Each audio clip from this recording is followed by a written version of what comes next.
Olá, estudante, bem-vindo a mais uma aula. Hoje eu vou te mostrar um papo sobre como funciona o nosso pensamento de acordo com duas leituras que eu fiz que eu recomendo muito para você.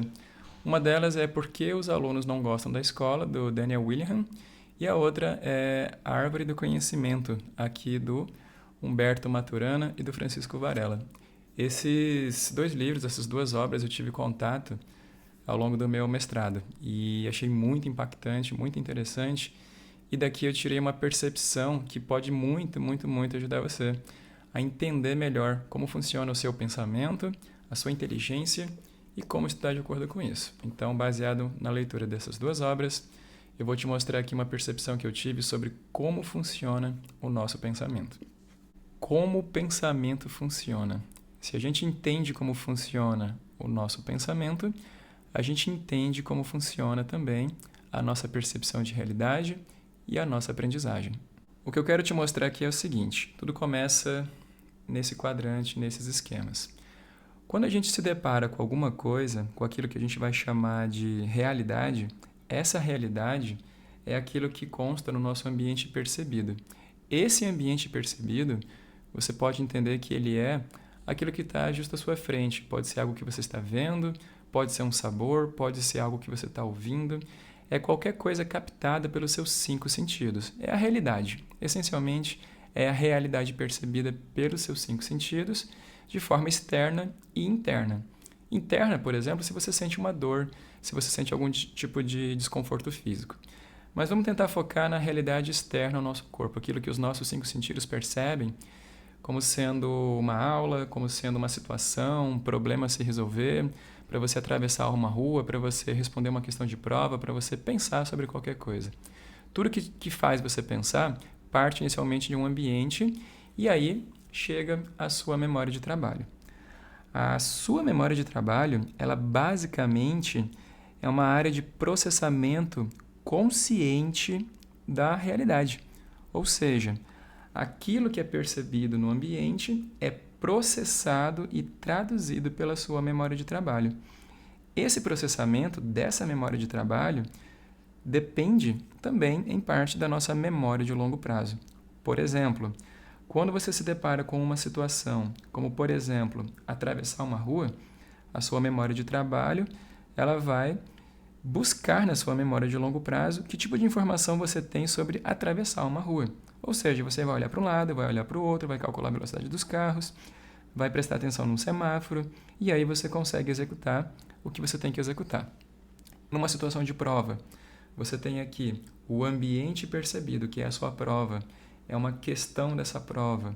O que acontece? A sua memória de trabalho ela vai começar a maquinar, ela vai começar a processar esse ambiente percebido e para isso ela vai resgatar aqui a sua memória de longo prazo.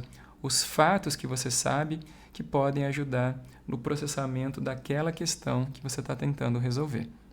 Então, resumindo, esse ambiente percebido ele envolve realidade, regras, ambientes e, essencialmente, aquilo que a gente vai chamar aqui de problemas.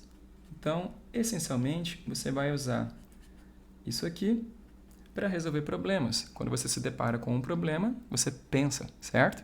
Então, o que seria um problema? Uma questão de prova, é você encontrar o caminho mais rápido dentro de um engarrafamento de um ponto A até o ponto B, é você tentar, de repente, descobrir que presente é mais adequado você dar para uma pessoa que está fazendo aniversário. Enfim, é resolver qualquer situação. A nossa vida, o nosso dia a dia, é cheio de pequenos e grandes problemas. Cabe ao nosso pensamento resolver esses problemas. Para isso, a gente vai usar a nossa memória de trabalho e contar com a nossa memória de longo prazo. E sobre a memória de trabalho? A gente tem que entender que ela, então, é o quê? É uma área do seu cérebro, da sua mente, que faz o processamento consciente da realidade. Então, essencialmente, isso aqui a gente pode chamar de consciência. Essa consciência e esse pensamento consciente é o que você vai usar para resolver esses problemas. Essa sua consciência depende da sua memória de longo prazo. E a memória de longo prazo? Ela representa o seu arsenal de fatos conhecidos, fatos arquivados e silenciados na sua mente. Eles estão aqui, fora da sua consciência, porém, eles podem ser acessados e evocados sempre que você precisar. Então, ao lidar com um problema de forma consciente, você vai acessar esses fatos, esses conhecimentos que estão lá, presentes na sua memória. Imagina quando você está conversando com algum amigo de infância, do tempo de escola, por exemplo. Numa conversa, normalmente, relembrando o passado, você se lembra de fatos que estavam ali guardados no seu inconsciente, coisas que você tem silenciadas. Então, aqui a gente vai chamar basicamente de uma espécie de arquivo. Então, para você resolver seus problemas, você usa sua consciência e resgata arquivos de memória para aprender ou lidar melhor com aquela situação.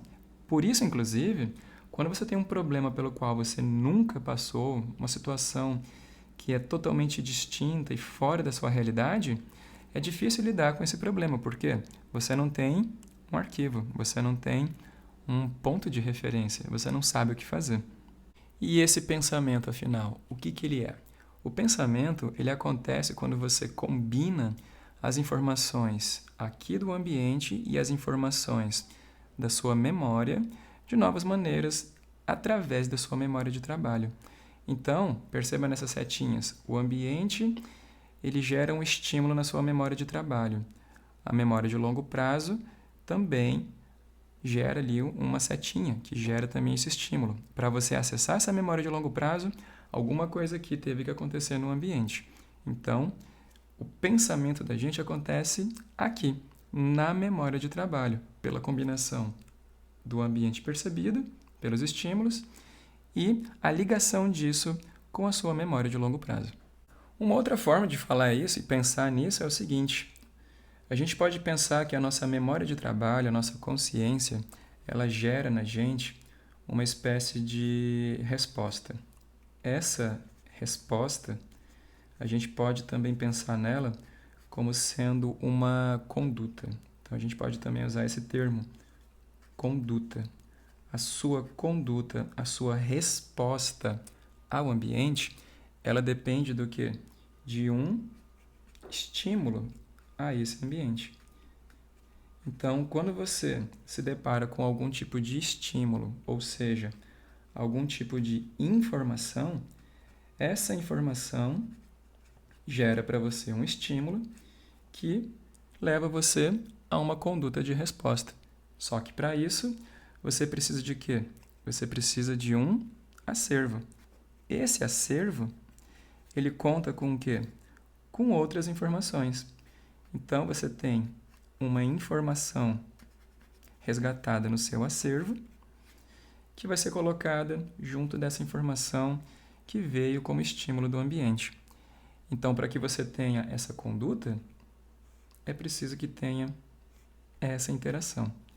Dessa forma, você consegue gerar, então, uma resposta adequada àquilo que aconteceu com você. Então, numa situação de estudo e aprendizagem, quando você resolve, por exemplo, uma questão serve para você como uma espécie de estímulo. Esse estímulo e todas as palavras que estão ali naquela questão são estímulos e informações, elas vão gerar em você respostas e condutas conscientes que vão derivar do seu acervo, da sua memória. Então, fazendo revisões e mantendo a sua memória ativa e funcional, você consegue sempre obter melhores respostas e condutas mais exatas frente aos estímulos. Então, aqui mora o quê?